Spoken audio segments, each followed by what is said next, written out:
US president Donald ട്രംപിന്റെ Beijing സന്ദർശനത്തിന് ഒരാഴ്ച മുമ്പ് ചൈനയിൽ വിമാനമിറങ്ങുന്ന ഇറാൻ വിദേശകാര്യമന്ത്രി അബ്ബാസ് അരാഗ്ചി. ഹോർമൂസ് കടലിടുക്കിന്റെ നിയന്ത്രണത്തെ ചൊല്ലി ഇറാൻ അമേരിക്ക തർക്കത്തിനിടെ സമാധാന കരാറിൽ മധ്യസ്ഥ ശ്രമങ്ങൾ ശക്തി പ്രാപിക്കുന്നതിനിടെ ചൈന കേന്ദ്രീകരിച്ച് ഹൈ ലെവൽ ഡിപ്ലോമാറ്റിക് മൂവ്സ്. എല്ലാ കണ്ണുകളും ചൈനയിലേക്ക്. ട്രംപിനേക്കാൾ മുമ്പ് ഇറാന്റെ ടോപ്പ് ഡിപ്ലോമാറ്റിനെ വിളിച്ചു വരുത്തിയ ചൈനയുടെ ഗ്രാൻഡ് മാസ്റ്റർ തന്ത്രം എന്താണ്? ഇറാനെതിരായ US ഇസ്രായേൽ സംയുക്ത യുദ്ധത്തിൽ എന്താണ് ബീജിംഗിന്റെ റോൾ? ഇറാൻ അമേരിക്ക സംഘർഷത്തിന്റെ ദിശ നിർണ്ണയിക്കുന്നതിൽ ബീജിംഗിന്റെ പങ്കിനെക്കുറിച്ചുള്ള വിദഗ്ധരുടെ വിലയിരുത്തലുകൾ അടിവരയിടുന്നതാണ് അബ്ബാസ് അരാഗ്ചിയുടെ ചൈന സന്ദർശനവും അതിന്റെ ടൈമിംഗും.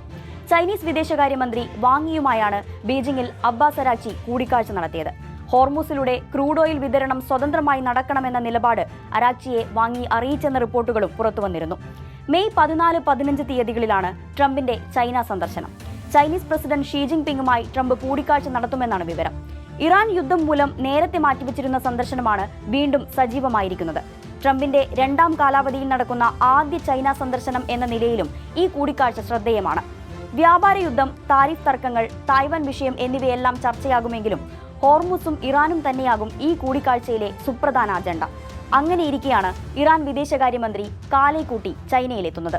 ലോകത്തിലെ എണ്ണ വാതക വിതരണത്തിന്റെ ഏകദേശം 1/5 കടന്നുപോകുന്ന ഹോർമൂസ് കടലിടുക്കിലെ ഉപരോധം ലഘൂകരിക്കാൻ ഇറാനുമേൽ സമ്മർദ്ദം ചെലുത്തണമെന്ന് American state secretary Marco Rubio ചൈനയോട് നേരത്തെ ആവശ്യപ്പെട്ടിരുന്നു.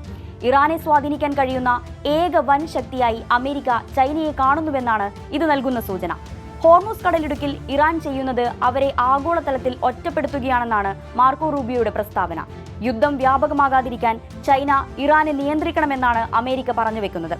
ഇടക്കാല തിരഞ്ഞെടുപ്പിന്റെ പശ്ചാത്തലത്തിൽ ആഭ്യന്തര ഇന്ധന വിലയിലെ വർധനയും സാമ്പത്തിക പ്രതിസന്ധിയും ട്രംപിനും ഭീഷണിയാണ്. ഈ സന്ദർഭത്തിലാണ് സമാധാനം പുനഃസ്ഥാപിക്കാനുള്ള നിർണായക നയതന്ത്ര ശക്തിയാവുകയാണ് ബീജിംഗ് എന്ന വിദഗ്ധാഭിപ്രായം വരുന്നത്. ചൈന സന്ദർശനത്തിലൂടെ പാശ്ചാത്യ സമ്മർദ്ദങ്ങൾക്കിടയിലും തങ്ങൾ ഒറ്റപ്പെട്ടിട്ടില്ലെന്ന് തെളിയിക്കുകയാണ് ഇറാൻ എന്നാണ് നിരീക്ഷകർ ചൂണ്ടിക്കാട്ടുന്നത്.